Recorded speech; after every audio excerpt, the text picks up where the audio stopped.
How would you guys like to go on a totally colorful trip to see how crayons like me are made?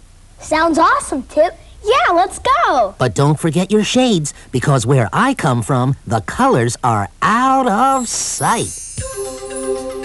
The first thing you need to know is that Crayola crayons are made from two very simple ingredients: pigment and paraffin wax. Pigments give crayons their color, and paraffin wax holds the color together in a shape that's easy to draw with. In fact, the name Crayola comes from the French word cray, which means stick of color, and ola, from the word oleaginous, which means oily, because paraffin wax is made from oil. Let's start with the paraffin wax. It comes to Crayola in big railroad cars like these. The train cars are heated to keep the wax warm and liquefied. The wax is loaded into these huge tanks outside of the plant, and then it's piped inside. Now, let's go inside to see what happens when the wax is mixed with the pigment. Today, we're making a totally radical shade, laser lemon. Check out this big kettle. The temperature of the crayon mixture is 240 degrees, so I'm not gonna get any closer or I might melt. Whoa! Look at that hot laser lemon color. It's supercharged.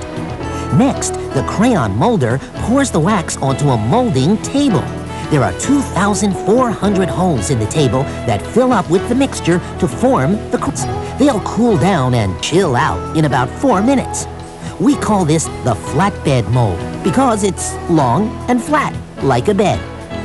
We make crayons another way, too, on a rotary molding table, which is more automated. Automated means that machines do more of the work. Both make great crayons, but because I was made on a flatbed mold, I'm showing you this way. Besides, either way you mold them, the crayons always come out crantastic. Now, once the crayons are cool, excess wax is scraped off and later reused. Then, a crayon collector is put on top of the mold. Next, the molder presses a button that pushes the crayons into the collector. Watch closely as the brand new crayons are pushed up. Bet you've never seen that many crayons before. The crayon maker then takes the collector to a table where he checks to see if any of the crayons are chipped or broken. Crayons that aren't perfect are recycled and molded all over again. After being inspected, every crayon gets a label to show what color it is. The labels wrap around twice to make the crayons extra strong. Now, from our rainbow of colors, crayon packers start filling the boxes of Crayola crayons. Here in the plant, we make boxes of 6, 8, 16, 24, 32, 48, 64 crayons, and even a 96 crayon box. But the 64 box is the most famous. So let's check out how it's made. Here, the crayons are loaded into a machine called a collator that puts the crayons into groups of different colors. Wow! Look at all those colors. They're rainbow-rific. Then, those crayons get pushed nice and snug into a cardboard sleeve. The crayons travel down a conveyor belt on their way to be put into boxes. Have a nice trip! You know, when I was born, there were only 8 colors. Now, there's over 100 to pick from. But the colors used the most come from the original 8.